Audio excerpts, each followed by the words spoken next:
Morning dears. बात करते हैं आज गोल्ड के पोजीशन की। पहले हम अपनी कल की एनालाइज देख लेते हैं। कल हमने जब गोल्ड को एनालाइज किया तो गोल्ड जो है वो यहाँ पर था 2155 के आसपास, और मैंने ये कहा था कि यहाँ से काफ़ी हद तक चांसेस दिखा रहा है ये बुलिश होने के, क्योंकि ये यहाँ पर H1 के काफ़ी क्लोज लगा चुका था। तो यहाँ चांसेस थे कि अगर ये मज़ीद स्टे करता है यहाँ से तो H4 के क्लोज का था। H4 अगर क्लोज करता है तो फिर ये फर्स्ट एरिया मैंने ये बताया था, और सेकंड जो है ये बताया था कि यहाँ तक जाने के चांसेस होंगे। यहाँ से सेलिंग जो है वो फिलहाल रिस्की रहेगी, क्योंकि जिस तरह की यहाँ पर स्टे कर रहा था ये लेवल के ऊपर, लेकिन ये था कि यहाँ पर जो है वो H4 की कहानी कुछ अलग दिख रही थी। वही थोड़ा डाउट कर रही थी, जैसे मैंने बताया कि लेवल अप और डाउन जहां होते हैं तो वहां पर मार्केट किसी भी टाइम पे किसी वन साइडेड मूव कर सकती है, और वहां से फिर जो है वो अगेंस्ट भी जा सकते हैं। कहने का मतलब ये है कि फास्ट नीचे फास्ट अप, अगर लेवल अप और डाउन ब्रेक हो। ये क्लोज हो चुका था, ये क्लोज होना बाकी था। मैंने ये कहा था कि H4 अगर ये सी के ऊपर क्लोज कर देता है तो फिर नेक्स्ट यहाँ से चांसेस हो जाएंगे, और अगर ये इसके नीचे इसको ब्रेक करके क्लोज कर देता है तो फिर यहीं स्टे करेगा ये ऊपर नीचे। फिर वही ऊपर नीचे की कहानी होगी इसी एरिया में, इसी तरह से मूव करता रहा। और फिर लाइव में जब हम आए तो लाइव में मैंने आपको बता दिया था इस H4 के क्लोज का कि अगर ये H4 का क्लोज अपसाइड लगता है तो इसके अंदर बुलिश के ही चांस होंगे। असल में मसला ये होता है कि अगर कोई लेवल ब्रेक हो, जैसे ये नीचे से अब ब्रेक क्लोज तो था लेकिन इसके साथ एक और क्लोज चाहिए, वो नहीं हो रहा था। तो उसी की वजह से इसने जैसे ये सेकंड नीचे कर दिया, यहाँ पर ये ब्रेक करके कर दिया, तो यहाँ पर मार्केट फिर अप और डाउन मूव करना स्टार्ट कर दिया। इसी तरह से ये इसके ऊपर क्लोज किया और सेकंड इसके ऊपर किया, दो क्लोज एक साथ लगे तो फिर ये सीधा बुलिश हो गया। तो इस तरह से लेवल के ऊपर देखा जाता है।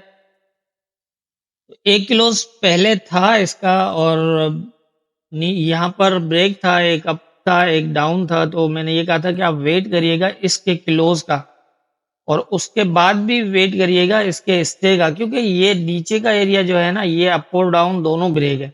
मार्केट ने ऊपर भी ब्रेक किया हुआ, नीचे भी ब्रेक किया हुआ, तो इसमें अप और डाउन की मूव्स लग सकती हैं। अगर तो ये 54 के नीचे निकल जाता है तो फिर ये पहले नीचे की तरफ जा सकता है, लेकिन नीचे अब सेलिंग तब करेंगे जब ये 42 के नीचे H4 का क्लोज हो। इसके अलावा यहाँ नीचे सेलिंग जो है वो रिस्की है, और यहाँ पर जो है सेल में फंस सकते हैं, क्योंकि ये H4 का जो अपसाइड क्लोज था ये क्लियर था। अगर ये क्लोज भी इसके नीचे लग जाता तो ये लेवल के नीचे दो क्लोज एक साथ हो जाते, तो यहाँ से अच्छे चांसेस थे यहाँ तक, और यहाँ से नीचे भी होते, लेकिन ये फिर यहाँ तक आता, इसको स्टे करता, फिर सेकंड H4 क्लोज लगाता, और इस तरह करके फिर ये पोजीशन बनती। लेकिन यही है कि ये क्लोज अपसाइड हुआ था, तो एक नीचे फिर एक अप क्लोज, तो इसका मतलब यही है कि यहाँ से अब जाने के ज्यादा चांसेस थे। उसी हिसाब से आप देखें ये नीचे गया, और नीचे मैंने आपको बताया था ये एरिया इंपॉर्टेंट है 2318 से लेकर ये वाला।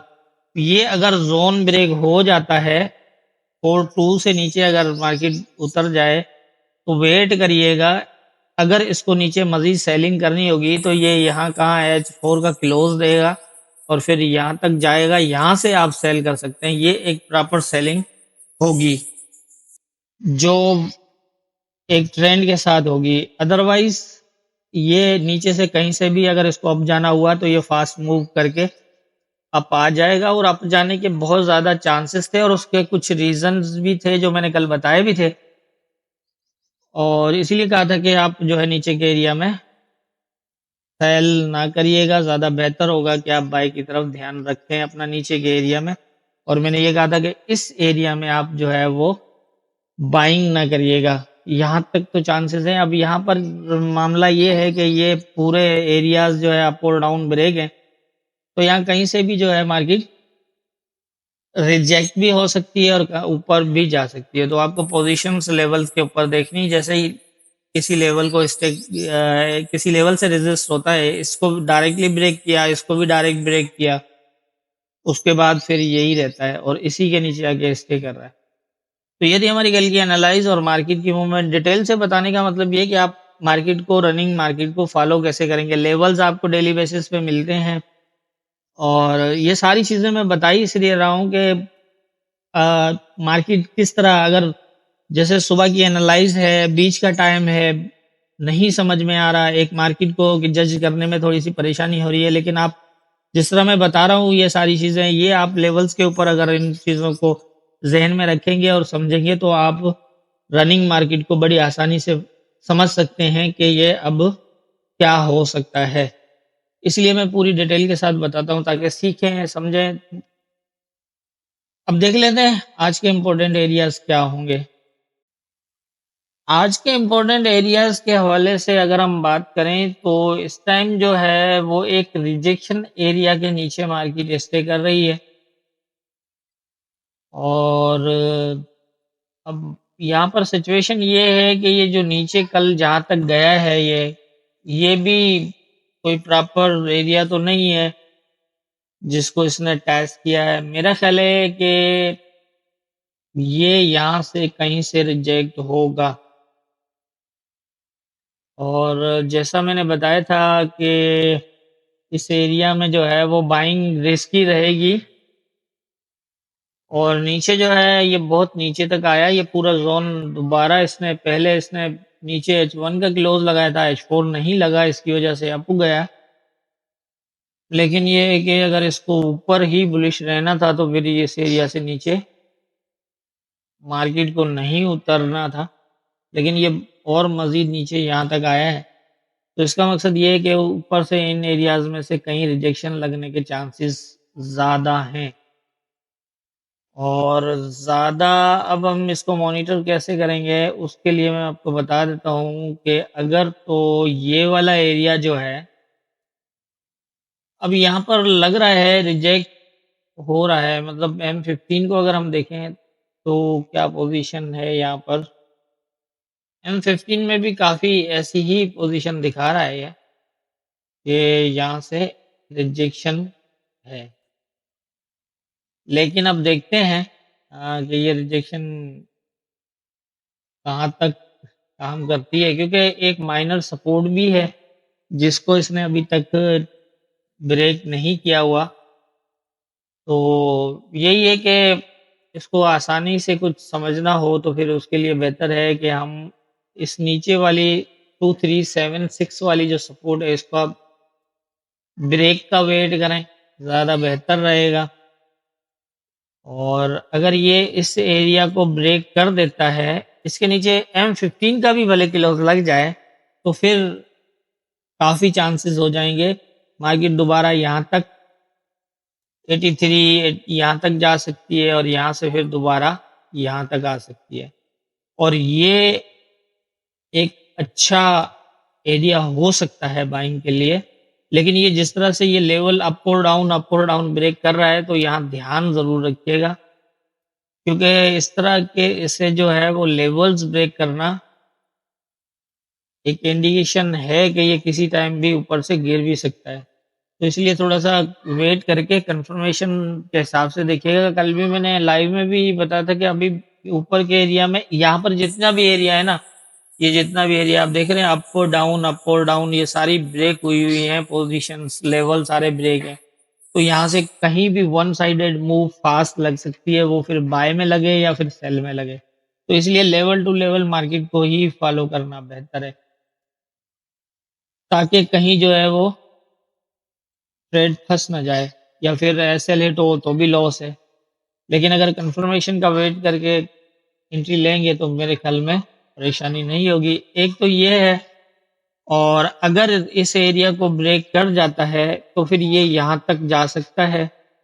ये पूरा अगर ब्रेक हो जाता है यहाँ से तो फिर यहाँ तक और फिर इस एरिया पे देखिएगा, यहाँ से काफ़ी हद तक चांसेस होंगे इसके कि ये अब नीचे जो है वो ये सपोर्ट रहेगी, जो ये एरिया है ये वाला, ये एज ए सपोर्ट रहेगा। और इस सपोर्ट को भी कंफर्म नहीं कह सकते क्योंकि ये भी कई बार अप और डाउन ब्रेक है। आप देख रहे हैं आपको, और ये डाउन पूरा जोन ब्रेक है यहाँ तक।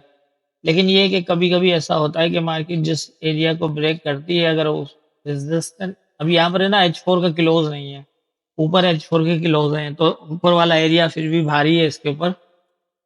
लेकिन मार्केट को इतना निकलना, अपना जो लेवल नीचे है वो पूरा जोन ब्रेक करना, ये भी एक इंडिकेशन होता है कि मार्केट फास्ट निकलेगी ऊपर से नीचे की तरफ। तो अब इस एरिया में तो आप बाइंग 2403 वाले एरिया में तो बाइंग बनती ही नहीं है। हाँ, ये है कि अगर इस एरिया को ब्रेक करता है तो यहाँ से ये वेट करिएगा, मेरा ख्याल है सेलिंग ज़्यादा बेहतर होगी रिजेक्शन पे यहाँ से इस एरिया में।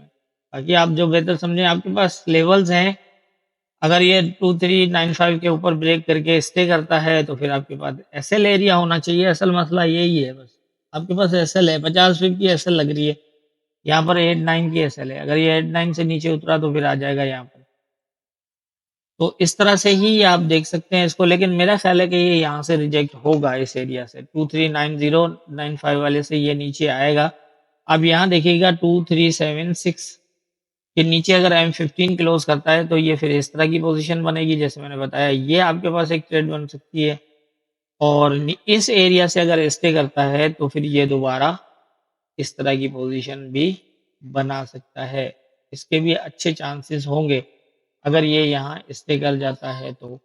अभी स्टे करने का मतलब ये है कि इसको ब्रेक तो ज़रूर करेगा, ये इसको नीचे शेडो भी लगाएगा, लेकिन आपको वेट करना पड़ेगा। यहाँ ये शेडो ज़रूर लगेगा इसके ऊपर, ये नहीं है कि इसको टैच करके उठेगा, फिर इसको ब्रेक करेगा तो उसके बाद जो है वो ये अच्छा चांस बन सकता है। आप यहाँ तक अपनी बाय देख सकते हैं। ऊपर वाला एरिया मेरे ख्याल में 60-70 पिप का है। अगर नीचे से अगर बाय में है ट्रेलिंग एसएल के साथ, आप भले यहाँ तक भी होल्ड कर सकते हैं। ये इस एरिया से ज़्यादा आप बाइंग होल्ड ना करिएगा, ना ही एंट्री लीजिएगा। एंट्री तो यहाँ से भी बाय की नहीं बनती, लेकिन ये है कि होल्ड आप नीचे से अगर बाय में है तो फिर यहाँ तक कर सकते हैं 2403 तक, अगर इस एरिया को ब्रेक करता है तो। बाकी आज न्यूज़ है लेकिन काफ़ी देर से हैं, तो हम लाइव जो है वो भी देर से आएंगे। न्यूज़ से मैं कोशिश करूँगा एक आवर पहले जो है वो लाइव स्टार्ट करूँ, जो पाकिस्तानी टाइम मेरे ख्याल है 9 बजे तक होगा, तब मैं जो है लाइव स्टार्ट, क्योंकि बीच में न्यूज़ तो है नहीं, तो इसीलिए हम लाइव जो है वो आज पाकिस्तानी टाइम रात को 9 बजे के करीब से स्टार्ट करेंगे। 10 बजे के करीब न्यूज़ है। तो मेरे ख्याल से आज के जो इम्पोर्टेंट एरियाज़ हैं, इम्पोर्टेंट पोजीशन है, मैंने बता दिए जो मेरी समझ है उसके हिसाब से। बाकी होना क्या है ये तो ऊपर वाला बेहतर जानता है। दुआ में याद रखिएगा।